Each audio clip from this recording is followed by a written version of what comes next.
எங்கள் வாழ்வும் எங்கள் வளமும் மங்காத தமிழ் என்று சங்கே முழங்கு. எங்கள் பகைவர் எங்கோ மறைந்தார், இங்குள்ள தமிழர்கள் ஒன்றாதல் கண்டு பொங்கு தமிழர்க்கு இன்னல் விளைத்தால் சங்காரம் நிஜமென்று சங்கே முழங்கு. சங்கே முழங்கு, சங்கே முழங்கு, சங்கே முழங்கு. நிறைவான வாழ்விற்கு வழிகாட்டுவது கனிந்த மனமா நிறைந்த பணமா? அது என்ன நிறைவான வாழ்வு? இதுவரைக்கும் நம்ம ஏதாவது ஒன்றில் நிறைவு அப்படின்னு அடைஞ்சிருக்கோமா? நிறைவு போதும்பா அப்பா அப்படின்னு சொல்ல ஹோட்டலில் ஏதாவது ஒன்று ஆர்டர் பண்ணி சாப்பிட்டுக்கிட்டு இருக்கும்போது கூட சாப்பிட்டு முடிச்சுட்டு எந்திரிச்சு போகிறப்ப என்ன சொல்லிக்கிட்டே போவோம் தெரியுமா? ஒரு தோசையும் வடையும் சாப்பிட்ருப்பேன். வெளியே போகிறப்பயே இட்லி 4 சாப்பிட்ருக்கலாம். இந்த தோசை பழைய மாவை போட்டிருப்பேன் போல். இட்லினா கொஞ்சம் நல்லா இருந்திருக்கேன், கருக விட்டுட்டேன். சாப்பிட்ட தோசை மேலே ஒரு நிறைவு இல்லாமல் இருக்கும். இது ஹோட்டலில் சாப்பிட்றவங்களுடைய மனநிலை. இந்த புத்தகம் வாங்க வர்றதில் பல குரூப் இருப்பேன். சில பேர் டெய்லி வந்து எல்லா ஸ்டாலையும் பார்ப்பாங்க. 10 நாளும் ஒரு புத்தகம் கூட வாங்க மாட்டேன். பார்த்துட்டு இது இருக்குல்ல நம்மள்கிட்ட, இது அவ்வளோ நல்லா இருக்காது அப்படின்னு ஒன்றுக்கு ஏதாவது ஒரு காரணத்தை சொல்லிவிட்டு 11 நாளும் புத்தகம் வாங்காமே ஒரு குரூப் இருக்கான். இன்னொரு குரூப் இருக்கான், 11 நாள்லையும் சேர்த்து ஒரு புத்தகம் தான் வாங்குவேன். ஆனால் அந்த ஒரு புத்தகத்தை முழுமையாக படித்து அந்த படித்த செய்திகளை தான் சந்திக்க வருகின்ற அனைவரிடமும் பகிர்ந்து கொள்வார்கள். இது 2வது ரகம். 3வது ரகம் ஒன்று இருக்கும். 6000 ரூபாய்க்கு புத்தகம் வாங்குவேன். டெய்லி 500 ரூபாய்க்கு வாங்கி வாங்கி வாங்கி வாங்கி வாங்கி வீட்டில் அடுக்கி வச்சுருப்பேன். 6000 ரூபாய்க்கு வாங்கினேன், ஏதாவது படிச்சியா? முதல்ல என்ன வாங்கினேன்னு எனக்கே தெரிலங்க அம்மா. இதுக்கு அவன் வாங்காமே இருந்திருக்கலாம். இன்னொரு குரூப்பு 15 புத்தகம் 20 புத்தகம் வாங்கி 20ஐயும் படித்து முடிச்சிடுவான். டெய்லி படிச்சுக்கிட்டே இருப்பான். எந்த நேரம் பார்த்தாலும் காலையில் எந்திரிச்சு சொன்ன புத்தகம் படிப்பாருங்க, மத்தியானம் சாப்பிடுவார், திருப்பி 2-3 மணி வரைக்கும் தூங்குவார், திருப்பி 5 மணிக்கு எந்திரிச்சு புத்தகம் படிப்பார், நைட்டு சாப்பிட்டு 11 மணி வரைக்கும் புத்தகம் படிப்பாருங்க. புத்தகம் படிச்சுக்கிட்டே இருப்பாருங்க. 15 புத்தகத்தையும் படிச்சுட்டாருங்க. சிவகங்கையில் வாங்கின புத்தகத்தையெல்லாம் படிச்சுட்டு என்ன செய்கிறாரு? திருப்பி படிச்சுக்கிட்டு தாங்க இருக்கார். இது மாதிரி ஒரு பிரயோஜனம் இல்லாத ஆள் உலகத்தில் எதுவுமே கிடையாது. படித்து படித்து படித்து படித்து புத்தகத்தையும் சேர்த்து அவரோட புதைச்சிடுறதா? இந்த படிப்பு பிரயோஜனமே இல்லை. அந்த ஒரு புத்தகத்தை மட்டும் படித்து அந்த கிடைத்த அறிவை மற்றவர்களோடு எவன் பகிர்ந்து கொள்கிறானோ அவன்தான் சிறந்த அறிவாளி. அந்த மாதிரி ஆளாக நம்ம இருக்கணும். அதனால் நான் படித்த புத்தகத்திலிருந்து செய்திகளை மற்றவங்களுக்கு சொல்லணும். இந்த புத்தக திருவிழாவில் வந்து புத்தகம் வாங்கினவங்களில் மனநிறைவோடு போனவங்க யாரும் இருக்காது. கல்யாணம் முடித்து மனைவியோடு வாழ்ந்துக்கிட்டு இருக்கிற ஆள், இந்த மனைவி தான் நம்மளுக்கு வாழ்க்கையில் கிடைச்ச பெரிய கிஃப்ட்டு. அப்பா இவ்வளோ மாதிரிலாம் ஒரு ஆள் கிடைக்கவே கிடைக்காது அப்படின்னு இது வரைக்கும் நிறைவான ஒரு வார்த்தை யாராவது சொல்லியிருக்கீங்களா? சிரிக்கிறார் ஒருத்தர். முதல்ல நீ சொல்லியிருக்கியாயா அப்படின்னு கேட்கணும். சில பேர் கல்யாணம் முடித்தா அன்னைக்கு சாயங்காலம் சொல்லுவான், வேற ஒரு நல்ல பொண்ணாக கூட பார்த்துருக்கலாம்டா, கொடைக்கானல் போயிட்டுருக்காயா ஹனிமூனுக்கு, அப்போ சொல்லிட்டு போனேன். அப்போயே எங்கள் மாமகளை கட்ட சொன்னாங்க. அவன் ஹனிமூனை ரசிப்பான்னு நினைக்கிறீங்க? இதைத்தான் சந்திரபாபு சொன்னார். கல்யாணம் கல்யாணங்கிற பாட்டில், கல்யாணம் கல்யாணம் வேணும் வாழ்வில் கல்யாணம், உல்லாசமாகவே உலகத்தில் வாழவே மாப்பிள்ளையாகி ஆனந்தமாக மனமாலை சூடிடும் கல்யாணம். ஆஹா கல்யாணம் கல்யாணம், மங்காத இன்பமே மனைவியினாலே மாமியார் வீடு சொர்க்கத்தை போலே, ஆணுக்கு பெண்ணும் பெண்ணு பெண்ணுக்கு ஆணும் வேணும் கட்டாயம் வாழ்விலே கல்யாண வைபவம் மாப்பிள்ளையாகி ஆனந்தமாக மணமாலை சூடிடும் கல்யாணம் ஆஹா கல்யாணம் ஆஹா கல்யாணம். அதில் ஒரு வார்த்தை சொல்லுவார், பட்டண பெண்ணோ பட்டிக்காடோ கட்டின ராஜா ஹனிமூன் போடா. பட்டிக்காட்டு பிள்ளையா, கருப்பாக இருக்கிற பிள்ளையா, கட்டிட்டியா ஹனிமூன் போ. இன்னும் ஒரு நல்ல பொண்ணாக கூட பார்த்துருந்துருக்கலாம்னு எவன் நினச்சானோ சாக வரைக்கும் வாழ்க்கை நரகம்தான். அதனால் நம்ம கல்யாண இல்லற வாழ்க்கையில் மனநிறைவோடு யார் இருக்கா? மனசாட்சியை தொட்டு சொல்லுங்கள். உன்னைய என்னைக்கு நான் கட்டினனோ அன்னைக்கு தொடங்குச்சு என் வாழ்க்கையில் நரகம். சொல்லுவோம், கோபத்தில் சொல்லுவான். அந்தம்மா சொல்லும், இந்த ஆளுக்கு என்றைக்கு நான் கழுத்தை நீட்டினோ அதுக்கு பேசாமல் தூக்கு கயிறுக்கு கழுத்தை நீட்டி இருக்கலாம் அப்படின்னு சொல்லுவாங்க. பிள்ளைய பெற்ற பிள்ளைய மேலே மனநிறைவோடு யாராவது பெற்று அந்த பிள்ளைகளை வளர்க்குறாங்களா? எல்லாருக்கும் நல்ல நல்ல பயல்களாக இருக்காங்க. எனக்குன்னே இந்த குரங்கு பயலை பெற்று ஐயோ ஒரு இடத்துல நிற்கிறானா, எல்லாத்துலேயும் 3, 4, 2ன்னு வாங்கிட்டு வர்றேன் மார்க்கை. பக்கத்து வீட்டுக்காரன் 100, 100, 98, 96ன்னு வாங்குறேன். புள்ளன்னா அப்படி பறக்க வேணாமா? பிள்ளைய மேலே அதிருப்தி இருக்குதா இல்லையா? யோசனை பண்ணி பாருங்கள். மன நிறைவு இல்லை. ஒரு வீடு கட்டி முடிக்கிறான், அதில் ஏதாவது மன நிறைவோடு கட்டி முடிக்கிறோமா? அப்பா நல்ல வீடாக கட்டிட்டோம்டா அப்படிங்கிற நேரத்தில் ஒருத்தன் வந்து யோசனை சொல்லுவேன், பாத்ரூம் எங்கே கட்டியிருக்கிய? வலது பக்கம். வலது பக்கமா? கிழக்க. என்ன ராசி, என்ன நட்சத்திரம்? கடக ராசி, ஆயிலிய நட்சத்திரம். கிழக்க பாத்ரூம் கட்டியிருக்க.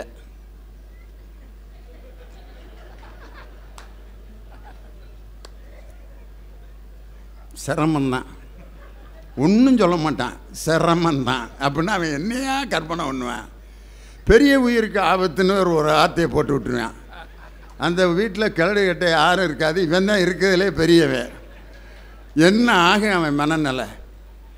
கிழக்க பாத்ரூம் கட்டினது கடகராசி ஆயிலிய நட்சத்திரத்துக்கு ஆகாதுன்னு அடிச்சு விட்டு போயிட்டேன். நான் இன்றைக்கி இந்த சிவகங்கையில் கேட்குறேன், அறிவுபூர்வமான மக்கள், கிழக்க பாத்ரூம் கட்டினாலும் மேற்க பாத்ரூம் கட்டினாலும் வடகிழக்க கட்டினாலும் கிழக்கு தெற்க கட்டினாலும் பாத்ரூமில் உட்காந்து என்ன வேலை பார்ப்போமோ அதை தவிர வேறு எதாவது பார்க்க முடியுமா? பாத்ரூமில் பரதநாட்டியம் ஆட முடியுமா? இல்லை பாத்ரூமில் வந்து பிரியாணி வாங்கி திங்க முடியுமா? இல்லை பாத்ரூமில் வந்து அது என்னத்தை நான் சொல்கிறது, அங்கே எங்கிட்டு திரும்பி உட்காந்தாலும் எது எங்கேருந்து வருமோ அதை தவிர வேறு ஏதாவது வரப்போகுதா? கிழக்க திரும்பி உட்காந்து இந்த சிவகங்கையிலலாம் இப்போ பரவாயில்ல, நிறைய நவீன கழிப்பறைகள் வந்ததுனால பிரச்சனை இல்லை. இன்றைக்கி முள்ளுச்செடியில் உட்காந்து போகிற ஆள் இருந்துட்டு தானே இருக்கான், பீடியை பற்ற வச்சுட்டு. அவன் கிழக்க திரும்பி போகிறானா, மேற்க திரும்பி போகிறானா, வாஸ்து பார்க்குறானா, யாரை அவனை நிம்மதியாக போயிட்டுருக்கானே. ரோட்டில் படுத்து தூங்குறானே அவ்வளவு சந்தோஷமாக மகிழ்ச்சியாக அவன் வாஸ்து பார்த்தா தூங்குறேன். என்னென்ன நம்பிக்கை இல்லையா? மனசு அந்த பாடுபடுத்து. இதில் நம்பி இப்படி கட்டியிருக்கலாமே, இப்படி செஞ்சுருக்கலாமே, அப்படி பண்ணியிருக்கலாமா, இவனை இதை படிக்க வச்சுருக்கலாம், இன்ஜினியரிங்கை படிக்க வச்சு வெட்டி பயலாக போயிட்டான். பக்கத்து வீட்டில் பாரு டாக்டருக்கு படித்தா அவன் பாரு எவ்வளோ சம்பாரிச்சிட்டு இருக்கான் அப்படின்னு அந்த இன்ஜினியரிங் படித்த மகனை கரிச்சு கொட்டுவேன். அங்கே என்ன சொல்லிகிட்டு இருப்பாங்க தெரியுமா?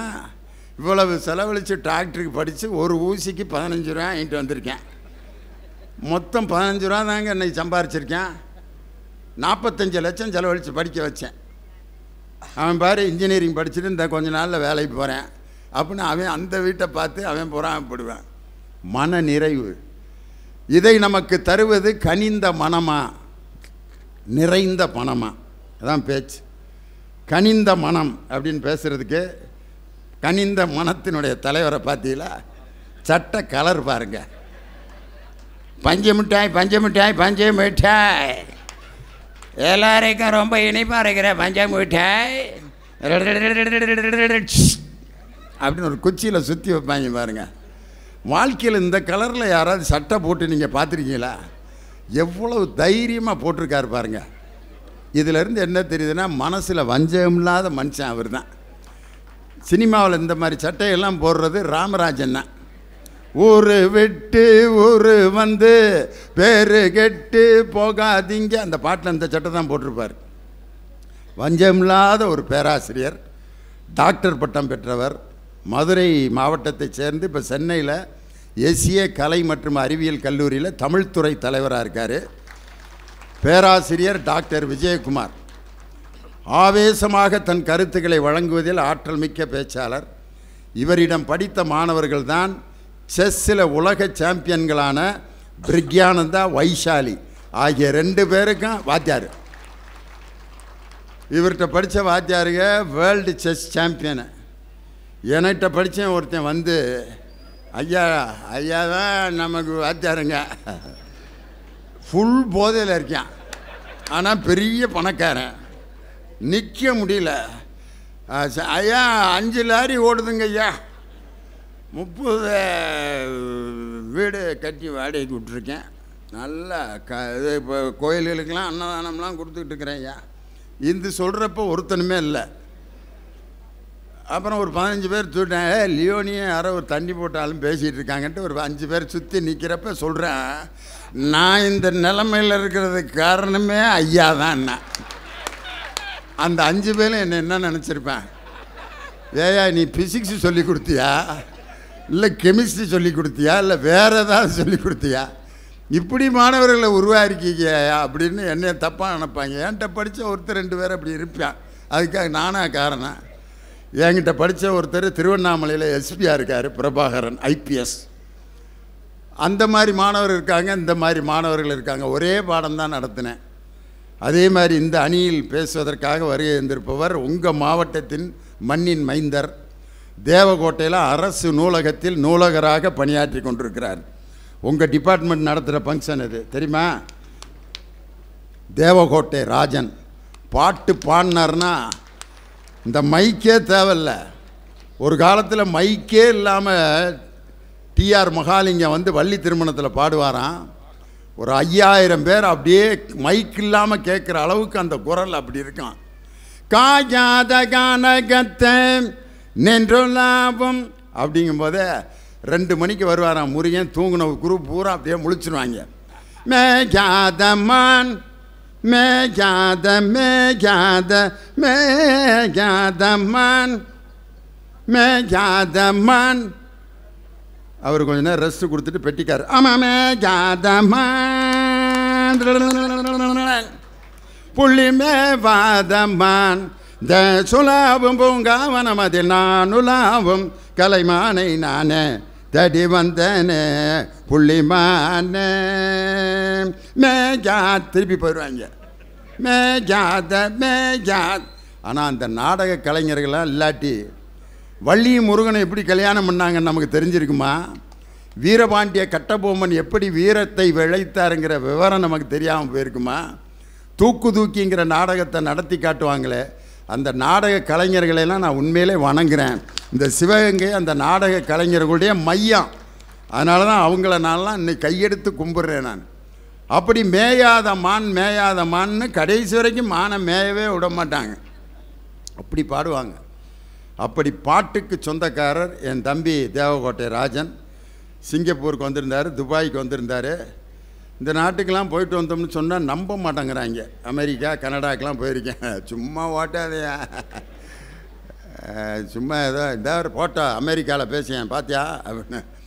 நான் உனக்கு இப்போ 5 ஃபோட்டோ எடுத்து காட்டுட்டா ஜப்பானில் பேசின மாதிரி அப்படின்னா. நான் எங்கேயும் போகலடா விடுறா, இப்போ உனக்கு ஏன்டா இப்போ நான் எங்கேயும் போகக்கூடாதுங்கிறதுல ரொம்ப கவனமாக இருக்கேன் அவன். அது மாதிரி தேவகோட்டை ராஜன் இவங்க 2 பேரும் கனிந்த மனத்துக்கு சொந்தக்காரர்கள். இல்லை நிறைந்த பணமே. வள்ளுவரே செய்க பொருளைன்னு தானே சொல்லியிருக்காரு. திரைக்கடல் ஓடியும் திரவியம் தேடுன்னு தான் சொன்னாங்களே ஒழிய திரைக்கடல் ஓடி நல்ல மனங்களை தேடிட்டு வந்து பிச்சை எடுக்கிறதா? துபாயில் போய் திரவியம் தேடு, பொன் பொருளை தேடி கொண்டு வா, அப்போ தான் நீ மகிழ்ச்சியாக இருக்க முடியும். வள்ளுவரே வந்து அறம் பொருள் இன்பம், அறத்தோடு வாழ வேண்டும், இன்பத்தோடும் வாழ வேண்டும். இதற்கு என்ன தேவை? நடுவில் எதை வச்சார் பார்த்தீங்களா? பொருள். அறத்தோடு வாழ வேண்டுமா, இன்பத்தோடு வாழ வேண்டுமா? நடுவில் இருக்கிற பொருள் இல்லைன்னா சிங்கி தான் அப்படின்னு யார்? நான் சொல்ல, வள்ளுவர்.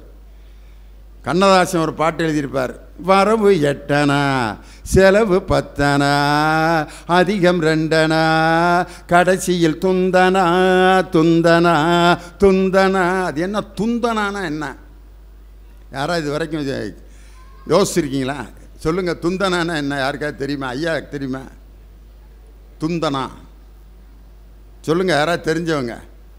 துந்தனானா அந்த ஒரு கம்பி மட்டும் இருக்கும், இந்த பூசணிக்காய் மாதிரி ஒரு ரவுண்டு இருக்கும், ஒரு குச்சியில் ஒரு கம்பி மட்டும் வச்சுட்டு இப்படி வாசிக்கிட்டே பிச்சை எடுத்துகிட்டு வருவாங்க. டிங் டிங் டிங் டிங் டிங் டிங் டிங் டிங் டிங். அதுக்கு பேர் தான் துந்தனா. வரவு 8 செலவு 10 இருந்தீங்கன்னா கடைசியில் துந்தனான்னா பிச்சை தான் எடுக்கணும். 2 கூட செலவழிச்சின்னா பிச்சை தான். கண்ணதாசன். இந்த அணாங்கிற வார்த்தை நாங்களாம் சின்ன பையலாக இருக்கும்போது 1 2 3 ஒரு அணாங்கிறது 6 காசு. 6 காசா 12 காசா? 6 காசு. 8 8 6 48 காசு, 50 காசு.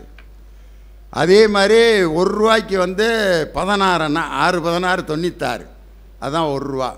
அது 12 8 10 12 அரையணா அப்படின்னு ஒன்று இருக்கு. இந்த முக்கோண காசு நீ பார்த்துருக்காது?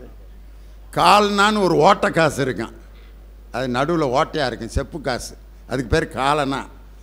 இருக்கிறதுலையே அப்போ சின்ன காசு எதுன்னா சல்லி, ஒரு சல்லி அதுக்கு பேர். அதனால தான் இன்றைக்கி எவனாவது கேவலமாக நடந்துக்கிட்டாங்கன்னா அவன் என்னன்னு சொல்லுவான்? அவன் கிடக்கிறான் சல்லிப்பை. சல்லிப்பைன்னா அந்த ஒரு காசு கூட பிரயோஜனம் இல்லாத பையன்னு அர்த்தம். சல்லிப்பை. அந்த சல்லியெல்லாம் ஒரு மூட்டையில் கட்டி மாட்டோட கொம்பில் கட்டி விட்டு அந்த காசை எவன் கைப்பற்றுறான், அந்த மாட்டை பிடிச்சி அடக்கி அந்த காசை எவன் கைப்பற்றுறானோ அவனுக்கு அந்த காசு சொந்தம். அந்த ஜல்லியை மாட்டின் கொம்பின் மீது கட்டி விளையாடினதுனால தான் அந்த விளையாட்டுக்கு பேர் ஜல்லிக்கட்டுன்னு பேர் வந்ததுக்கு காரணம். சல்லி காசுகளை ஒரு மூட்டையில் கட்டி 2 கொம்புலையும் மாட்டில் கட்டி விட்டுட்டு நீ பிடிச்சி அந்த காசை எடுத்துக்கிடான்ட்டு. தமிழனுடைய விளையாட்டுக்கள் கூட எப்படி வீரமாக இருந்திருக்கு பாருங்க. சல்லி. இதுக்கு எத்தனை பேர் இருக்குது? காசு, பணம், துட்டு, மணி, சல்லி, பைசா, மால். மால் என்னது? மாலு, டப்பு, இப்படிலாம் ஒரு பேர் இருக்குது பாருங்க. துட்டு அப்படிங்கிறது டச்சுக்காரன் கொண்டு வந்த வார்த்தை. இன்றைக்கி சென்னையிலலாம் துட்டு இருக்கா? துட்டு கொண்டு வந்தியா? நான் துட்டு இல்லாமல் எதுக்கு வந்தேன் அப்படிமா. நம்ம ஊரில் துட்டுன்னா தெரியாது, அங்கே சென்னையில் துட்டுன்னு ரொம்ப ஈஸியாக சொல்லுவாங்க. நயா பைசா. நயானா புதியன்னு அர்த்தம் இந்தியில். புதுசாக கொண்டு வந்த காசு பேர் தான் பைசா. ஆனாலேருந்து பைசாவுக்கு 100 பைசா 1 ரூபா அப்படிங்கிறது எந்த வருஷம் வந்துச்சுன்னா 1957 வருஷம்தான் 100 பைசா 1 ரூபாய் அப்படிங்கிற சிஸ்டமே வந்துச்சு. பைசா ரூபா அப்படின்னு. இன்னும் எத்தனை பேர் இருக்குது? துட்டு, காசு, பணம், நாணயம். ஆஹா, கலைஞரை தான் சொல்லுவாங்க. கவிஞர் வாலி சொல்லுவார், கலைஞரே நீ தமிழகத்தின் சூரியன், நீ நாணயம் மிக்கவன் மட்டுமல்ல, இந்த தமிழர்களுக்கு நாணயமானவனாகவும் நீ இருந்ததால் தான் உன்னை முத்தமிழ் அறிஞர் என்று சொல்கிறார்கள். உன்னிடமிருந்த நாணயத்தால் நீ பெயர் பெறவில்லை, மக்களுக்கு நீ காட்டிய நாணயத்தால் பெயர் பெற்றாயின்ட்டு அந்த நாணயங்கிறத வச்சு கவிஞர் வாலி கலைஞரை சொல்லுவார். அப்படி பணம் தான் வாழ்க்கை அப்படின்னு பேசுகிறதுக்கு யார்? கவிஞர் இனியவன். அற்புதமான பேச்சாளர். இவர் பேசினதை நிறைய பேர் இந்த வாயில் மாடுலேஷன் பண்ணி ட்ரெண்டு பண்ணி விட்டுட்ருக்கேன். அதில் டப் மேட்சிங் அதுக்கு பேர். இது மட்டும் இல்லை, நல்ல சிந்தனை மிகுந்த கருத்துக்களை பேசுகின்ற ஆற்றல் மிக்கவர். இந்திய கப்பற்படையில் பணியாற்றி கொண்டிருக்கக்கூடிய ஒரு இராணுவ ஊழியர். அவர் மேடையில் இன்றைக்கி வந்திருக்கிறதெல்லாம் பெரிய விஷயம். அவரோடு இணைந்து பேச வந்திருப்பவர் கல்லூரி முதல்வர், பிரின்சிபல். திருத்தணியில் ஒரு கல்லூரியினுடைய பிரின்சிபலாக இருக்காங்க.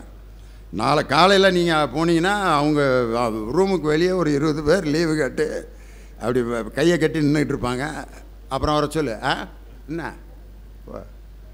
நான் பிரின்சிபால்னால் உடனே பார்க்க முடியுமா? நானே போனால் கூட லியோனி அப்படியா ஒரு 2:30 மணிக்கு வர சொல்லுங்கள் அவரை. அப்படி லன்ச் டைம் பிஸியாக இருப்பாங்க பிரின்சிபலில்.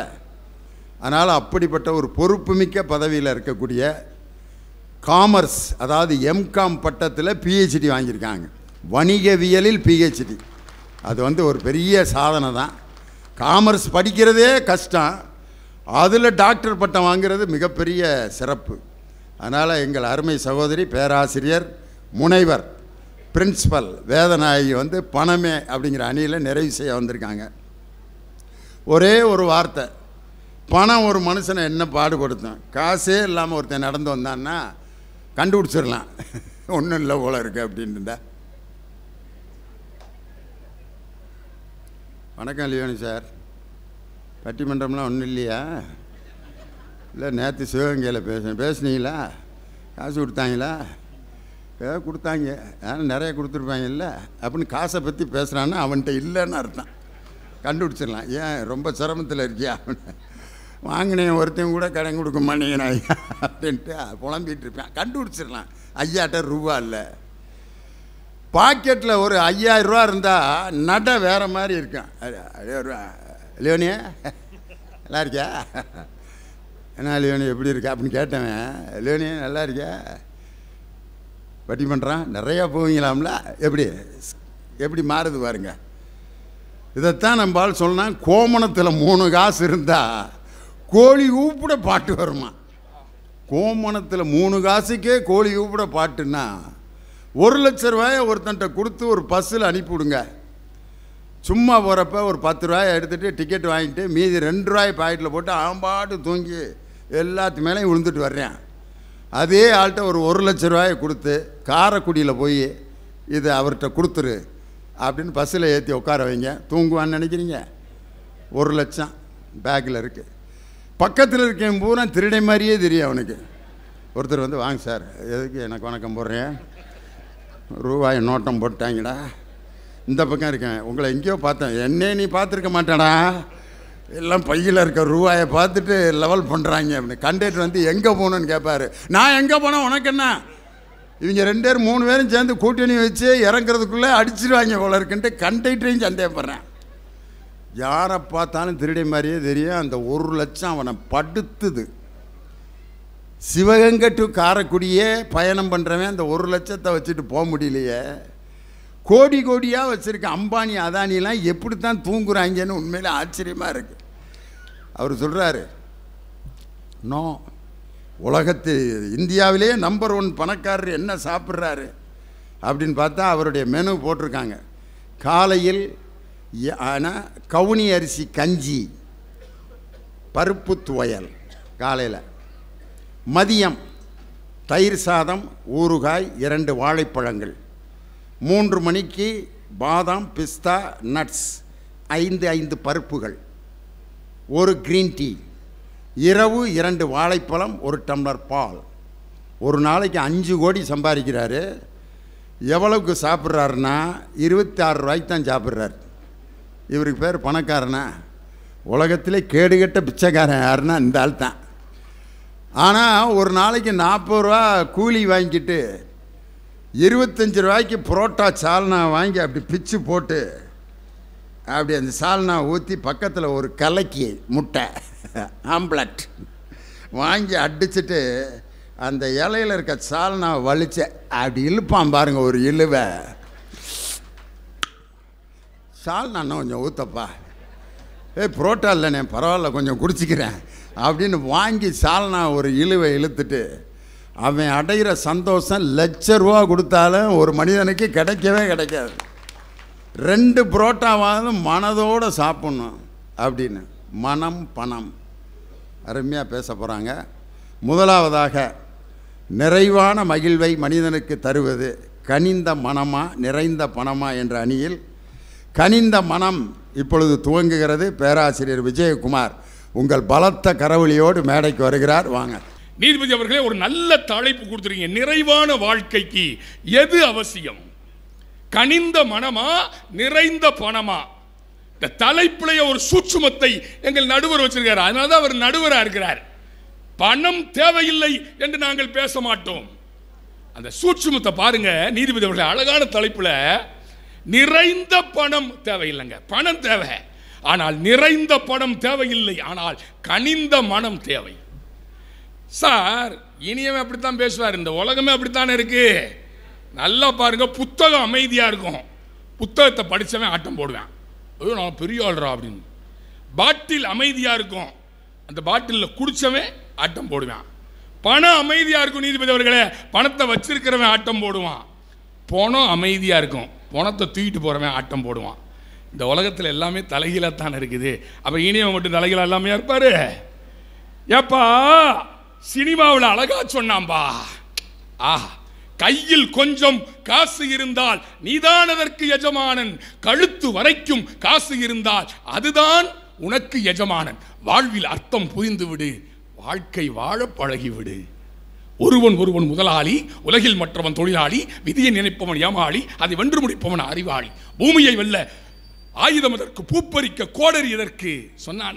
நிறைய பணம் குறுக்கு வழியை கொண்டு வரும் நீதிபதி அவர்களே. அதைத்தான் மாட்டு வண்டி போகாத ஊருக்கெல்லாம் தன் பாட்டி வண்டியை அனுப்பினாரே எங்கள் பட்டுக்கோட்டை என்கிற பாட்டுக்கோட்டை சொன்னான். பணக்கிருக்கு தலையில் ஏறி பகுத்தறிவு மாயுது. குட்டியாடு தப்பி வந்தா குள்ளநரிக்கு சொந்தம், குள்ளநரி மாட்டிக்கிட்டா குறவனுக்கு சொந்தம். தட்டு கெட்ட மனிதர் கண்டில் பட்டதெல்லாம் சொந்தம். சட்டப்படி பார்க்க போனா 8 அடி தான் சொந்தம். உனக்கது சொந்தம், எனக்கது சொந்தம், உலகத்துக்கு எதுதான் சொந்தமடான் சொன்னானே மிஸ்டர் இனியவர். விசு படத்து வசனம் மாதிரி மிஸ்டர் முனியப்பன் நான் சொல்கிறத என்னான்னு கேட்டுக்குங்க, பாயிண்ட் நம்பர் 1 அப்படிம்பார். விசு தான் இப்படி வசனங்களை பேசி பழக்கம் படுத்தினார். பட்டிமன்றத்திலையும் தொடங்கிட்டீங்களா நீதிபதி அவர்களே? மனம் இருந்தால் மார்க்கம் உண்டு, அப்படிதான் படிச்சிருக்கீங்க. படிச்சிருக்கீங்க நீதிபதி அவர்களே? மனம் இருந்தால் மார்க்கம் உண்டு படிச்சிருக்கிறோம். மனம் போல் வாழ்க்கை படிச்சிருக்கிறோம். பணம் இருந்தால் மார்க்கம் உண்டு சொல்லியிருக்கானா? சொல்லியிருக்கானா நடுவர் அவர்களே? சார், பணத்தை சேர்ப்பதற்கு மட்டும் வாழாதே. ஏன் தெரியுமா? உன்னை கூட்டிக் கொண்டு போக நாளைக்கு வரும் யமன் லஞ்சம் வாங்க போவதில்லை என்று ஒரு ஆட்டோவிலே மிக அழகாக எழுதியிருந்தார் நீதிபதி அவர்களே. எல்லா ரூபாய் நோட்டுகளிலும் காந்தி ஒரே போலத்தான் சிரிக்கிறார். இந்த மனிதர்கள் தான் பணத்துக்கு தகுந்த மாதிரி தன் சிரிப்பை மாற்றிக்கொள்கிறார்களே என்று ஒரு கவிஞன் எழுதினானே நீதிபதி அவர்களே. 1 ரூபாய்க்கு இட்லி விட்டாலே கமலாத்தாள் பாட்டி கோயம்புத்தூர்ல பசிக்கிற இந்த மக்களுக்கு உணவு போட வேண்டும் என்பதற்காக காசை பத்தி பெருசா நினைக்கலைங்க. கமலாத்தாள் பாட்டி கோவை புறநகரிலே 1 ரூபாய் இட்லி கடை, 1 ரூபாய்க்கு இட்லி கொடுத்து பசிப்பினியை போக்கினாலே அதுதாங்க கனிந்த மனம், அதுதானே நிறைவான வாழ்க்கை. என்னமோ பேச வந்திருக்கிறாங்க அவங்க.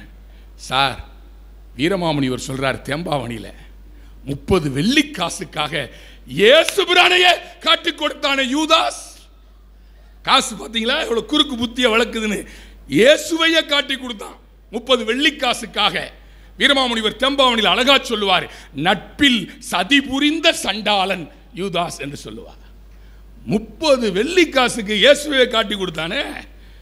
சார், வாழ்க்கையில் பணம் முக்கியம், ஆனால் அந்த பணத்தை கையாளுகிற மனம் அதைவிட முக்கியம். அதுதான் என்னுடைய ஆற்றல், என்னுடைய வாதம். இன்னைக்கு ஒரு புது மோசடியை சொல்றேன். ஏடிஎம் கொள்ளை, காசு ஆசை. ஏடிஎம் மிஷினை கொள்ளை அடிக்கிறானே இனியவன். ஆன்லைன் மோசடி இருக்குது இன்னைக்கு. கூலிப்படை, ஒரு படையை வச்சிருக்கான் இன்னைக்கு, கூலிப்படை. மனித உயிரை மலிவாக்குகிற கூலிப்படை. பணத்தை ஆசை தானே. அதைத்தான் அழகா ஒரு இணையதளத்தில் நான் படித்தேன், நான் எழுதிட்டு வந்தேன். அழகா சொல்லியிருக்கிறான், பணம் என்கின்ற போதையாலே சிலர் அன்பை இழக்கிறார்கள், சிலர் பண்பை இழக்கிறார்கள், சிலர் நட்பை இழக்கிறார்கள், சிலர் உறவுகளை இழக்கிறார்கள், சிலர் கண்ணியத்தை இழக்கிறார்கள். பணம் என்கிற போதையிலே சிலர் மனிதாபிமானத்தை இழக்கிறார்கள், சிலர் வாலிபத்தை இழக்கிறார்கள், பலர் வாழ்க்கையையே இழக்கிறார்கள் பணம் என்கின்ற போதையாலே என்று சொன்னான். நான் பேச பேச ஆசையாக இருக்கனால ஆளே இல்லாத ஆல் இந்தியா ரேடியோவில் 6 மணி நேரம் பேசுகிறேன். பொதிகை தொலைக்காட்சி என்னை பேச கூட்டி போயிருந்தாங்க. சிரித்து வாழ வேண்டும்னு தலைப்பு. இங்கேயாவது மாவட்ட நிர்வாகம் இவ்வளோ கூட்டத்தை கூட்டி இருக்குது. சிரித்து வாழணும்னு ஆடியன்ஸே இல்லை. பொதிகை தொலைக்காட்சியில் டைரக்டரை கூப்பிட்டு கேட்டேன், என்னப்பா ஆடியன்ஸில் எப்படி பேசுறது சார்? ஆடியன்ஸ்லாம் இருக்கிற மாதிரி கற்பனை பண்ணி பேசுங்க சார். நான் ஜோக்கா சொல்கிறேன். ஒரு கேமராமேன் இருந்தார், அவரை பார்த்துட்டு ஜோக்கா சொல்கிறேன். அவர் சிரிக்கவே இல்லை. நேராக இறங்கி போய் இந்த கேமராமேனை தான் பார்த்தேன். எனக்கு செக்கை கூட வாங்கலை. ஏப்பா ஜோக்கா சொல்கிறேனே, சிரிச்சு வைக்கப்படாதா அப்படின்னு. அந்த கேமராமேன் சொல்றார், கியா போல்தா சாப் அமாரா ஹிந்தி வாழா தமிழ் நகி மாலும். இங்கே அப்படி இல்லை, நல்லா ரசிக்கிறீங்க, நல்லா சிரிக்கிறீங்க. நீதிபதி அவர்களே, இன்றைக்கு 3 செய்திகளை நான் சொல்லிக்கொண்டு என்னுடைய கருத்தை நான் நிறைவு செய்ய ஆசைப்படுகின்றேன். பணம் ஒன்றை அடைவதற்கு மார்க்கமாக இருக்கலாம், ஒன்றை அடைவதற்குரிய மார்க்கமாக பணம் இருக்கலாம். ஆனால் பணமே லட்சியமாக இருக்கக்கூடாது, இருக்க முடியாது. காதற்ற ஊசியும் வாராதுகான் கடை வழிக்கு என்று தானே சொன்னார். சார் பெரிய பணக்காரன், 3 கேள்வி இந்த மாமன்றத்தில் வைக்கிறேன். சார் பணக்காரன் பூரா ஹாப்பியா இருக்கிறானா? சார் பணக்காரன் எல்லோருமே சந்தோஷமாக இருக்கிறானா? நிறைவான வாழ்க்கை, நமக்கு பணம் வந்துருச்சு, மகிழ்ச்சியா இருக்கிறானா? இல்லையே. சினிமாவில் அழகா சொன்னா, கட்டாந்தரையில் ஒரு துண்டை விரித்தேன், தூக்கம் வந்ததே, அது பழைய காலமே. மெத்தை விரித்தும் சுத்த பன்னீர் தெளித்தும் தூக்கம் இல்லையே, இது புதிய காலமே என்று சொன்னார். நீங்க நினைச்சிட்டு இருக்கீங்களா பணக்காரன் போல சந்தோஷமா இருக்கான்னு? எப்ப ஐடி வரும், எப்ப அமலாக்கத்துறை வரும், எப்ப இன்கம் டாக்ஸ் வரும், எப்ப திருட வருவான், பயந்துகிட்டே இருக்கிறானே சார். அந்த வாழ்க்கை நிறைவான வாழ்க்கையாகுமா? சோத்துக்கு லாட்டரி அடிக்கிற போது கூட எட்டயபுரத்திலே இருந்து இருட்டை கிழிக்க வந்த அந்த நெருப்பு தீக்குச்சி பாரதி பாடினான். இந்த இனியவனுக்காகவே, எங்க அம்மா முதல்வர் அம்மாவுக்காகவே பாடினான். சோத்துக்கு வழி இல்லை, பாரதி பாடினான், எத்தனை கோடி இன்பம் வைத்தாய் எங்கள் இறைவா என்று பாடினானே. அது கனிந்த மனத்தின் வெளிப்பாடு, கனிந்த மனத்தின் வெளிப்பாடு. நீ என்ன பேசிட்டு இருக்கீங்க? காசு இருக்கிறவங்க கூட சந்தோஷமா இருக்கிறானா? இல்லையே. நீதிபதி அவர்களே, வாழ்தலின் அழகை காசு ஒருபோதுமே நிரப்பாது. வாழ்தலின் அழகை காசு ஒருபோதுமே காசு பெருசு இல்லைங்க. அன்னை தெரேசா கனிந்த மனத்தால் பெயர் பெற்றாளா, நிறைந்த பணத்தால் பெயர் பெற்றாரா? அன்னை தெரேசா கவலைக்கிடம்னு மாலை முரசில் வந்துடும். அம்மா ஏழைகளுக்காக, ஆதரவற்றோருக்காக, தொழுநோயாளிக்காக தன் வாழ்க்கையே 19 வயதிலே தாயகம் துறந்து பாரதம் வந்து இந்த மக்களுக்காக வங்காளத்தின் வீதிகளிலே உலாவினாரே, உதவி செய்தாரே, அபயக்கரம் கொடுத்தாரே. அந்த அன்னை தெரேசா கனிந்த மனமா, நிறைந்த பணமா? கவலைக்கிடம்னு பேப்பரில் போட்டிருப்பான். நல்லா யோசிப்பான், ஐயோ ஏழைகளுக்காக யார் இருக்கிறா, இந்த அம்மா காலமாக போகிறாங்களா? மறுநாள் பார்த்தா வீடியோவில் கல்கத்தா தெருக்களிலே சேவை செய்ய அந்த அம்மா பயன்படும். கூட்டு பிரார்த்தனை, அன்னை தெரேசா அம்மையாரை காப்பாற்றியதே அந்த கனிந்த மனம். காமராசர் கையில காசு இல்ல, இந்த கல்விக்கண் திறக்க வேண்டும் என்பதற்காக இந்த நாட்டையே கல்விக்கண் திறந்த காமராசராக உயர்ந்தாரே. காசு பெருசுன்னு நினைச்சாரா? Penney quick. அந்த செய்தியோடு நான் நிறைவு செய்ய ஆசைப்படுகிறேன். சிவகங்கை, மதுரை, ராமநாதபுரம், திண்டுக்கல், மேற்கு தொடர்ச்சி மலை, அந்த மழையிலிருந்து பெய்யக்கூடிய மழை நீர் எல்லாம் கடலிலே போய் கலக்கின்றது என்பதற்காக முல்லை பெரியார் திட்டத்தை கொண்டு வந்து அணையை கட்டினாரே. கவர்மெண்ட் கொடுத்த காசு பத்தல, காட்டாற்று வெள்ளம் அந்த அணையை தட்டி விட்டுட்டு போயிடுச்சு. பென்னி குயிக் என்கிற ஆங்கிலேயன் இராணுவத்திலே பணியாற்றிய அந்த இன்ஜினியர் இங்கிலாந்துக்கு போய் தான் சொத்தெல்லாம் விட்டுட்டு இந்த ஏழை எளிய மக்களின் விவசாயத்தை பாதுகாக்க வேண்டும் என்று தன் காசு பணத்தை பெரிதாக நினைக்காமல் முல்லை பெரியார் அணையை கட்டினானே பென்னி குயிக்.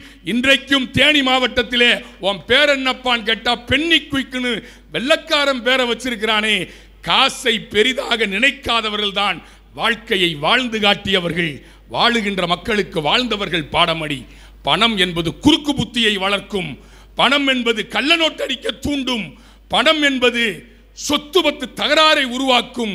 நிறைந்த மனம்தான் வாழ்க்கையிலே பெயர் வாங்கி கொடுக்கும் என்று சொல்லி பணத்தை நிறைக்காதீ.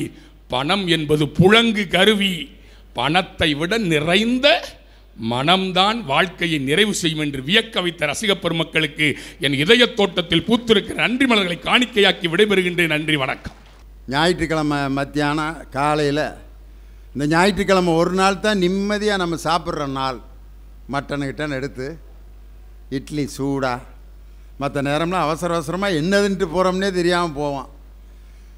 வீட்டில் நல்லா இட்லி சூடாக தட்டில் எடுத்து வச்சு மட்டன் குழம்பு கொதிக்க கொதிக்க அப்படி கொண்டு வந்து வச்சு சாப்பிட்றதுக்கு ஒருத்தர் உட்காந்துருக்கார். 2 பக்கம் 2 மொபைல் ஃபோன் வச்சுருக்கார் அவர். இந்த பக்கம் ஒன்று, இந்த பக்கம் ஒன்று.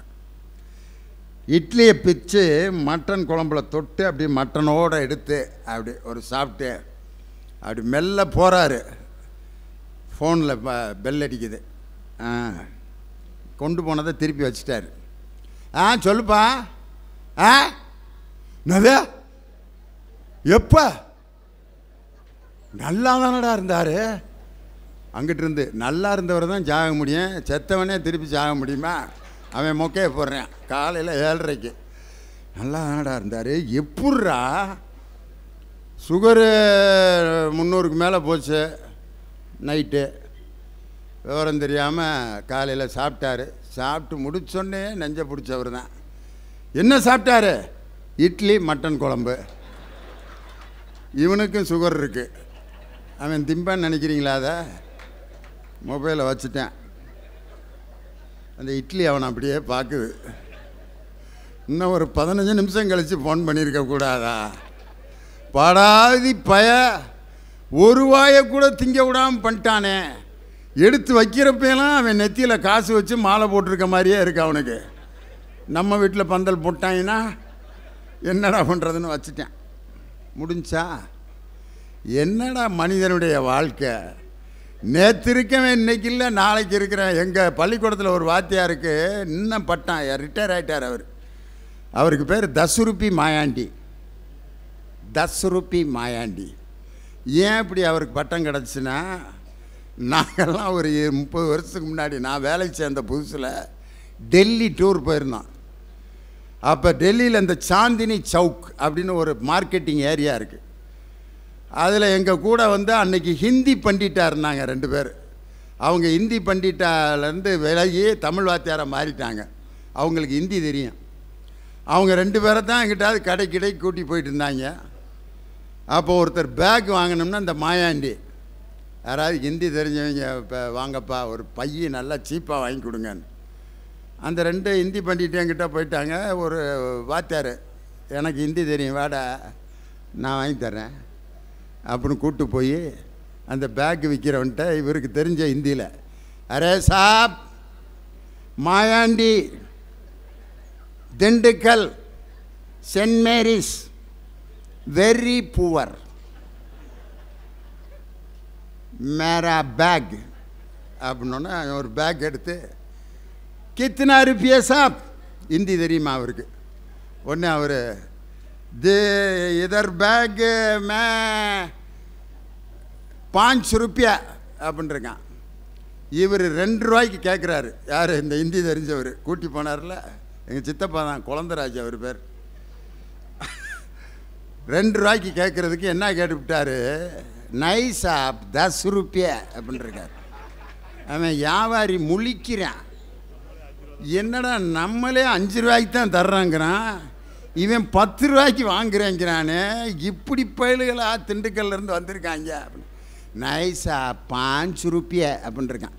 நை very poor Mayandi textile teacher 10 ரூபியா. நைஸா 5 ரூபியா. அப்புறம் பார்த்தாரு ஹிந்தி ஒன்றும் ஒர்க் அவுட் ஆகாதுன்ட்டு, ஹவு மச் திஸ் பேக்ஸ் ஆப் அப்படின்னோடனே, how much this bags are English.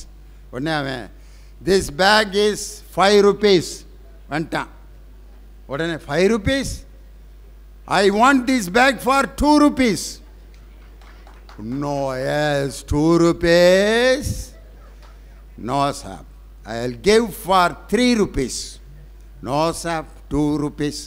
No 3 rupees. 3 ரூபாய்க்கு வாங்கி கொடுத்துட்டார். இங்கிலீஷும் தமிழ் மட்டும்தான் தெரிஞ்சு. பேக் வாங்கிட்டார்ல. ஹிந்தி பேசினியே உன்னையால் வாங்கி கொடுக்க முடிஞ்சா? அவன் பேக்கு விற்கிறவனுக்கு பைத்தியம் பிடிக்க வச்சுட்டான். 5 ஆங்கிலமும் தமிழும் தெரிஞ்சால் போதும் உலகம் முழுவதும் பொழைச்சிக்கிறலாமியா. அப்துல் கலாம் ஹிந்தியா முதல் மொழியாக எடுத்து படித்தார். உலகம் புகழும் விஞ்ஞானியாக இந்தியாவின் குடியரசுத் தலைவராக மாறிய அப்துல் கலாம் இருமொழி கொள்கையில் படித்தவர் தான். இன்றைக்கி அந்த 10 ரூபி மாயாண்டி ரிட்டையர் ஆகி இருக்காருன்னா, உண்மையிலே இன்றைக்கி இருக்கிற மொழி பிரச்சனைக்கு அவர் தான் எடுத்துக்காட்டு. ஹிந்தியை நாங்கள் வேணான்னு சொல்ல, ஹிந்தி மொழி படிங்க வேணான்னு. இப்போ நான்லாம் பாடநூல் கழக தலைவர். நம்ம தமிழ்நாட்டில் ஹிந்தியை தாய்மொழியாக கொண்ட எத்தனையோ பேர் பிள்ளைங்க படிக்கிறாங்க. எங்கள் பாடநூல் கழகத்திலேருந்து ஹிந்தி நூல் அடித்து கொடுக்குறோம். மைனாரிட்டின்னு சொல்லி ஒவ்வொரு ஆண்டும் 10,000 ஹிந்தி புத்தகங்களை அடித்து கொடுக்குறோம். காரணம், ஹிந்தி மொழியை நாங்கள் வெறுக்கவில்லை, ஹிந்தி பேசுபவர்களையும் வெறுக்கவில்லை. ஹிந்தியை நீ கட்டாயம் படிக்க வேண்டும் என்ற ஹிந்தி திணிப்பைத்தான் நம்ம தமிழ்நாடு அரசு எதுக்குதே ஒழிய, ஹிந்தி பாட்டெலாம் மேடையில் பாடி நான்லாம் எம்புட்டு கைதட்டு வாங்கியிருக்கேன். मैं शायर तो नहीं मगर ऐसी जब से देखा मैंने तुझको मुझको शायरी आ गई. ஹிந்தியே தெரியாது, பாம்பேயில் கைதட்டுறேன் அந்த பாட்டுக்கு. எனக்கு ஹிந்தி மொழியை நம்ம வெறுக்கலை. மேரே சப்புன்னு கி ராணி கப் ஆயே கீத்து எத்தனை வருஷமாக கேட்டான். ஹிந்தி திருப்பி 10 ரூபி மாயாண்டி இருக்காரு, அவர் தான் இன்றைக்கி இருமொழி கொள்கையினுடைய ஆதரவாளராக இன்றைக்கி உயிரோடு இருக்கார். என்எஸ் கிருஷ்ணன் பாம்பேக்கு போயிருக்காரு, ஒரு ஹோட்டலில் போய் சாப்பிட உட்காந்துருக்காரு. பால் சாப்பிட்னா என்எஸ் கிருஷ்ணனுக்கு ஹிந்தி தெரியாது, சப்ளையருக்கு தமிழ் தெரியாது. பால் பால் சப்ளையர் क्या साहब பால் क्या பால் பால் பால் क्या साहब கடுப்பாயிட்டு என்எஸ் கிருஷ்ணன் பேப்பர் அப்படின்னு ஒரு பேப்பர் வாங்கி பென்சில் வாங்கி மாட்டை வரைஞ்சி மாட்டு மடியை வரைஞ்சி பால் உடனே ஓ தூத் அப்படின்ட்டுருக்கான். 8 மணிக்கு கேட்ட பால் 12:45 வந்திருக்கு. பாம்பேயில் போய் நீ இருக்கணும்னா ஹிந்தி தெரியாமல் இருக்க முடியுமா? அங்கே போய் நான் செந்தமிழ் நாடனும் போதிலாம் பொழைக்க முடியாது. பாம்பேயில் போய் இருக்கணுமா ஹிந்தி படிச்சுக்க, குஜராத்தில் போய் இருக்கணுமா குஜராத்து படி. தமிழில் ஐஏஎஸ் எழுதினாரியா ஒரு ஐஏஎஸ் அதிகாரி பாலகிருஷ்ணன்னு, முதலில் உலகத்திலேயே தமிழில் ஐஏஎஸ் எழுதிய அதிகாரி அந்த பாலகிருஷ்ணன் தான். தமிழில் ஐஏஎஸ் எழுதி ஒரிசாவில் முதலமைச்சருக்கு துணை சிறப்பு நேர்முக உதவியாளராக இருந்து இந்திய தேர்தல் ஆணையாளராக இருந்தார். தமிழில் ஐஏஎஸ் எழுதி ஹிந்தி தெரியாத ஒரு ஐஏஎஸ் அதிகாரி இந்திய தேர்தல் ஆணையராக பணிபுரிந்து வெற்றிகரமாக தேர்தல் நடத்தியிருக்காருன்னா எதுக்குடா ஹிந்தி? பானிபூரி திங்கிறதுக்கா? இல்லை, நான் எங்கேயோ போயிட்டேன்னா தலைப்பை விட்டு. அந்த கனிந்த மனம் அந்த 10 ரூபி மாயாண்டிக்கு அந்த பேக்கை வாங்கி தரணுன்ற மனதோடு போய் வாங்கி கொடுத்தார். அடுத்து பேசினேன் வேறு, நான் பாட்டுக்கு போயிட்டே இருக்கேன், நேரம் ஆயிடுச்சு. அருமைக்குரிய பேராசிரியர் முனைவர் வேதநாயகி நிறைந்த பணமேன்னு பேச வர்றாங்க. நகைச்சுவையாக பேசுவதில் ஆற்றல் மிக்க பேச்சாளர், பலத்த கரவொலியோடு. ஆமாம், விஜயகுமார் சாருக்கு என்ன பிரச்சனைன்னு தான் எனக்கு தெரியலைங்க ஐயா, என்ன பிரச்சனைன்னு தெரியல. அடேங்க அப்பா, கனிந்த மனம்தான் பணமே வேணாம். இந்த பட்டிமன்றம் முடிச்சுட்டு போகிறப்ப அவருக்கு ஒரு முடி தேங்காயும் ஒத்த வாழைப்பழமையும் வெத்தலை பாக்கையும் வச்சு கையில் கொடுத்து அனுப்புங்க, பணம் வேணான்னு சொல்லிட்டு போயிருக்காரு. ஆனால் நீங்கள் என்னம்மா என் பொழப்பில் கை வைக்கிறீங்க? விஜயகுமாருக்கே தேங்காய் முடியுன்னா அப்புறம் எனக்கும் அதாக தானே இருக்கேன். நடுவர் அவர்களே, ஒரு காலகட்டத்தில் எல்லாம் பார்த்தீங்கன்னா உடைந்து போன வீடுகள் இருந்துச்சு, உடையாத உறவுகளோடு நாம் வாழ்ந்துட்டு இருந்தோம். ஆனால் இன்னைக்கு பாருங்க, உடையாத வீடுகள் இருக்கு, உடைந்து போன உறவுகளோடு இன்னைக்கு வாழ்ந்துகிட்டு இருக்கோன்னு சொன்னால் இவங்களுடைய கனிந்த மனம் எங்கே இருக்குன்றது தான் என்னுடைய கேள்விங்க. நான் இன்னைக்கு காலையில் பஸ் ஸ்டாண்டில் இறங்குறப்ப ஒரு ஆட்டோ ஒன்று என்னை கிராஸ் பண்ணிச்சுங்க. அந்த ஆட்டோவில் எழுதி போட்டிருந்துச்சு, கருவறை முதல் கல்லறை வரை சில்லறை தேவைன்னு எழுதி போட்டுச்சு. அது ஆட்டோக்காரனுக்கு தெரிஞ்சிருக்கு, இவங்க 2 பேருக்கு ஏன் தெரியலன்றது தான் என்னுடைய கேள்வி. நடுவர் அவர்களே, ஒரு காலகட்டத்திலலாம் குழந்தை எப்படி அழும், குவா குவா அப்படின்னு அழும். ஆனால் இப்போ பாருங்க, ருவா ருவா ருவான்னு அழுவுது. நடுவர் அவர்களே, யோசிச்சு பாருங்க, பணம் இல்லைன்னா முடியுமாங்க? இன்னைக்கு நர்ஸு முதல் நர்சரி கிளாஸ் வரை என்ன தேவைன்னா பணம் தேவைங்க.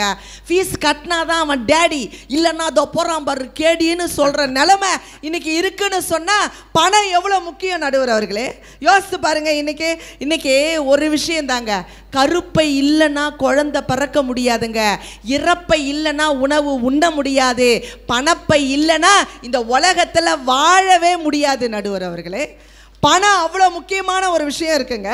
நான் தெரியாமல் தான் கேட்குறேன். இங்கே எல்லாரும் குணம் குணம்னு வந்து பேசிட்டு போனார்ல. இங்கே ஆண்கள் அதிகமாக உட்காந்துருக்கீங்க, பெண்கள் அதிகமாக உட்காந்துருக்கீங்க.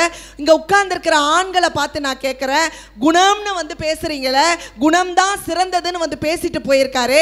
ஆண்களை பார்த்து நான் கேட்குறேன், உங்கள் மனசாட்சியை தொட்டு சொல்லுங்க, இதே பொண்டாட்டி தான் எனக்கு 7 ஜென்மத்துக்கும் பொண்டாட்டியா வரணும்னு சொல்றவங்கெல்லாம் கையை தூக்குங்க. பாவி மக்கா, எப்படி புடுங்கல்ல ஓடிக்கிட்டு இருக்கு பாத்தீங்களா வாழ்க்கை? பாத்தீங்களா? அப்படியே பூத்து குலுங்குதாம் மனம். ஆனா எங்க தாய் குலங்களை பார்த்து கேட்கிறேன், இதே புருஷன் தான் எனக்கு 7 ஜென்மத்துக்கும் புருஷனா வரணும் சொல்ற அக்காங்கெல்லாம் கையை தூக்குங்க. ஏன் தெரியுமா? ஓட்டு அதிகமா இருக்கு. இது மாதிரி ஒரு இழிச்ச வாயம் வேற எந்த ஜென்மத்துல நமக்கு கிடைக்க போறான்றதுக்காக. டேங்க அப்பா இல்லைம்மா, இந்த கேமராக்காரங்கிட்ட திருப்பி வேற எடுத்து விட்டாரு. நாளைக்கு நம்ம வீட்டுக்காரர் கை தூக்கலன்னா நம்மளை ஒரு வழி பண்ணிடுவாரு அப்படின்னு கூட அப்படி பயந்துக்கிட்டா கை தூக்கிருக்கலாம். நடுவர் அவர்களே, எல்லாரும் என்ன நினைக்கிறோம்? வானத்தை போல வர சின்ராசு மாதிரி மாப்பிள்ளை வேணும்னு எதிர்பார்க்கிறோம். ஆனா வர்றதெல்லாம் நமக்கு பாக்கியலட்சுமியில் வர கோபி மாதிரி வந்து அமையுது. நாம் என்ன பண்ணுறது நடுவர் அவர்களே? யோசிச்சு பாருங்க. அந்த கோபியை திருத்தணும்னா பணம் தானேங்க தேவைப்படுது. ஒரே ஒரு விஷயங்க, பெண்கள்லாம் ஏன் தெரியுமா மேட்சா ட்ரெஸ்ஸை போட்டுக்கிறாங்க? இங்கே பாருங்க, மஞ்சள் கலரில் புடவை, மஞ்சள் கலரில் வளையல், மஞ்சள் கலரில் பொட்டு, மஞ்சள் கலரில் கிளிப்பு, எல்லாம் மேட்சா போடுறாங்க. ஏன் தெரியுமா? கட்டினது தான் மேட்சா அமையல, அட்லீஸ்ட் கட்டிக்கிறதாச்சும் மேட்சா இருக்கட்டுமேன்றதுக்காக தான் நடுவர் அவர்களே. கல்யாணத்துக்கு முன்னாடி எல்லா ஆண்களும் என்ன தெரியுமா சொல்லுவாங்க? கட்டுனா அவளை தாண்டா கட்டணும் அப்படின்னு ஒத்த காலில் நிற்பாங்க. கல்யாணம் ஆகி ஒரு 1.5 வருஷம் ஆகட்டும், வெட்டினா அவளை தாண்டா வெட்டணும் சொல்கிறாங்களா இல்லையா? கல்யாணத்துக்கு முன்னாடி பாருங்களேன், கொஞ்ச நேரம் பேசேன், யாண்டி தங்க ஃபோனை வச்சிட்றேன், இன்னும் கொஞ்ச நேரம் பேசேன் அப்படின்வாங்க. ஒரு 2.5 வருஷம் ஆகட்டும், பேசியே என் உசுறு எடுக்கிற வாயை மூடி தோலடி சொல்றாங்களா இல்லைங்களா நடுவர் அவர்களே? கனிந்த மனம் இருந்துச்சுன்னா அங்க சலிப்பு வராதுங்க. ஆனா அதே மனைவிக்கு திருநெல்வேலி ஒரு அல்வாவும் அற்புதமா ஒரு 10 ரூபா கொடுத்து மல்லிப்பூவும் வாங்கிட்டு போய் கொடுத்து பாருங்களேன், எவ்வளவு சந்தோஷம் நடுவர் அவர்களே. பணம் இருந்தாதாங்க வாழ்க்கையில சந்தோஷமே வரும். ஐயா வந்து சொல்லிட்டு போனாரு, சாவரப்போ நம்ம என்ன எடுத்துட்டு போறோம், செத்து போன அப்புறம் மனுஷன் என்ன எடுத்துட்டு போறான். உண்மைதான் ஐயா, நம்ம சாவை எடுக்கணும்னாவே பணம் தேவை. அது தெரியுமா உங்களுக்கு? யோசிச்சு பாருங்க நடுவர் அவர்களே. 4 பேர் நம்மளை திரும்பி பார்க்கணும்னா ஒன்று அவன் பைத்தியக்காரனாக இருக்கணும், இல்லை பணக்காரனாக இருக்கணும். நடுவர் அவர்களே, நாங்கள்லாம் பணக்காரங்க. யோசிச்சு பாருங்க, நாங்கள் என்னென்னா பொதுவாக சொல்கிறேன், பணத்தை பற்றி பேச வந்தவங்க. ஆனால் ஒரே ஒரு விஷயம் சொல்கிறேன், கேட்டுக்கோங்க. இன்றைக்கி நாட்டில் அதிகமான பிரச்சனைகள் ஏற்படுதுன்னு சொன்னால் அது குணத்தால் தானேங்க.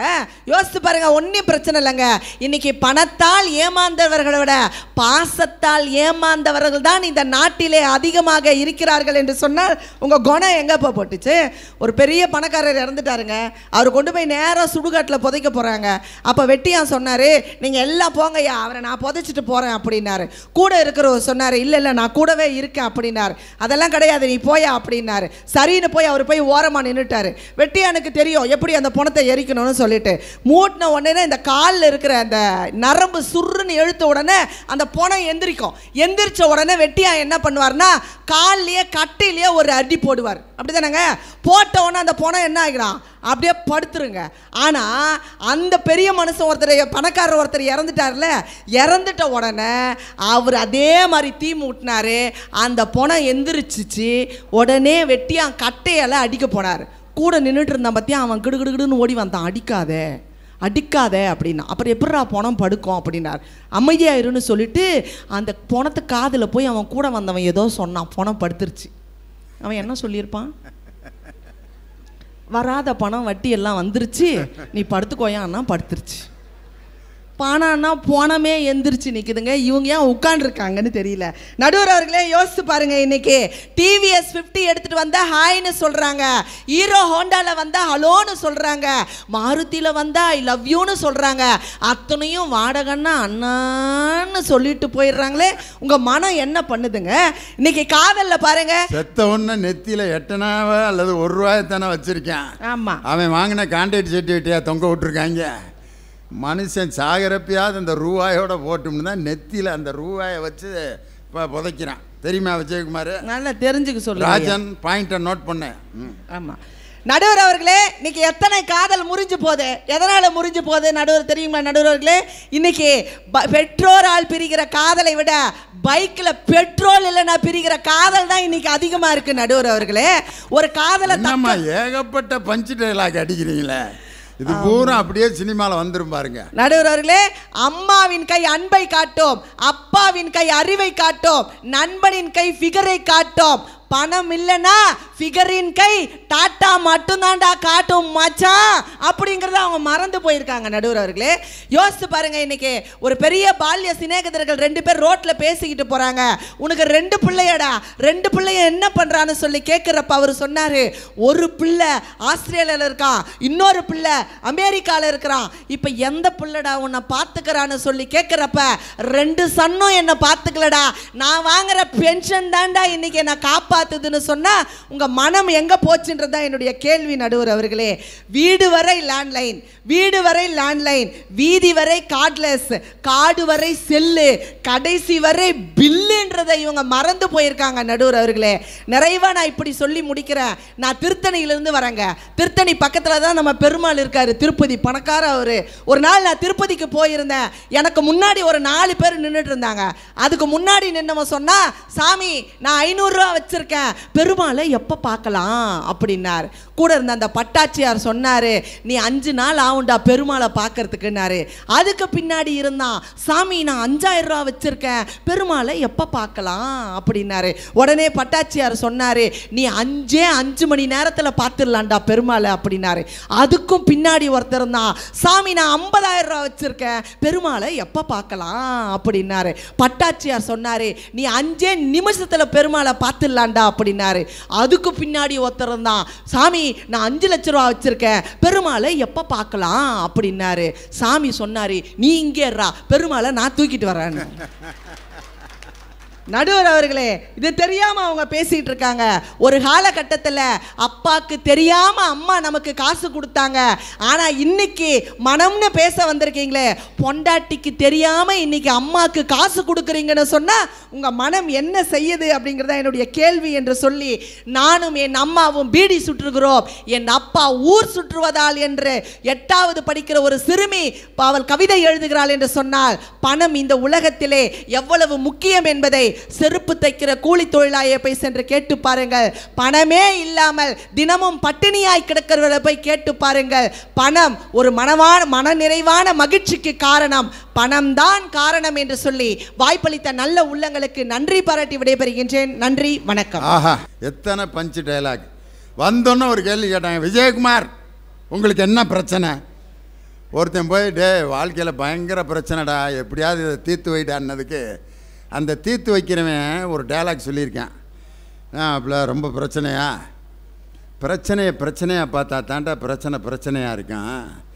பிரச்சனையாக பார்க்கலன்னா பிரச்சனை ஒரு பெரிய பிரச்சனையாகவே இருக்காது. ஏன்னா நீ பிரச்சனையாக பார்க்காம பெரிய பிரச்சனையாக பார்க்கறதுனால தான் பிரச்சனை உனக்கு பெரிய பிரச்சனையாக இருக்குது.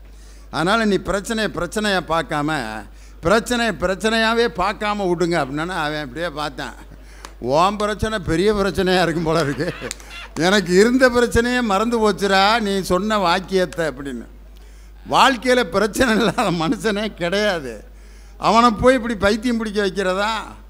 உண்மையிலேயே ஒரு அம்மா மகளுக்கு இன்ஜினியரிங் காலேஜில் இடம் கிடச்சிருச்சு. அந்த பிள்ளைய கூட்டிக்கிட்டு கோயிலில் போய் சாமிகிட்ட வேண்டுது, சாமி மகளுக்கு இன்ஜினியரிங் காலேஜில் இடம் கிடச்சிருச்சு சாமி, 50,000 ரூபா கட்ட சொல்கிறானுங்க, 40,000 ரூபா பிரட்டிட்டேன், இன்னும் ஒரு 10,000 ரூபா இருந்து கை மாற்ற கொடுத்தீங்கன்னா எப்படியாவது காலேஜில் பிள்ளைய சேர்த்துருவேன். சாமி என்ன பேங்காக நடத்திக்கிட்டு இருக்கு, கை மாற்று கேட்குது சாமிக்கிட்ட. சாமி இப்படியே பார்க்குது, என் வேதனை உனக்கு தெரியாதுப்பா, என் முன்னாடி தான் உண்டியெல்லாம் வச்சுருக்காங்க, என் முன்னாடி தான் காசெல்லாம் போடுறாங்க, நானும் பார்த்துக்கிட்டு தான் இருக்கேன், என் முன்னாடி தான் உடச்சி என்றானுங்க எடுத்துகிட்டு போயிடுறாங்க. என் கையில் இது வரைக்கும் ஒருத்தன் கூட ஒரு 50 ரூபா கூட கொடுத்துட்டு போனதில்லை, எனக்கிட்ட போய் 10,000 ரூபா கேட்குறியான்னுச்சான் சாமி. அப்போ அந்த அம்மா சொல்லியிருக்கு, சாமி ஓம் பொழப்பே இருக்கா அப்படின்னு வெளியில் வந்து பார்க்குது. தமிழ்நாடு அரசு அறிவிக்குது, அரசு பள்ளியில் உங்கள் பிள்ளை படிச்சிருந்தா காலேஜில் சேருங்க, மாதம் 10,000 ரூபா தமிழக அரசு தருதுங்கிற அறிவிப்பை பார்த்தோன்னா ஆஹா 1000 ரூபா மாதம் 1000 ரூபா தமிழக அரசு தருதுன்னு சொன்னேன். கடவுள் செய்யாததை அரசு செய்தப்பா அப்படின்னு சொல்லி கையெடுத்து கும்பிட்டு, சாமி நேரடியாக என்னைக்காவது காசு கொடுத்துருக்கா? சாமியேவே வந்து காசு கொடுத்தா கோயிலேருந்து வீட்டுக்கு கொண்டு வந்துடுறாங்களே அப்படின்னு யார்? பணம் அவ்வளோ பெரிய பவர்ஃபுல்.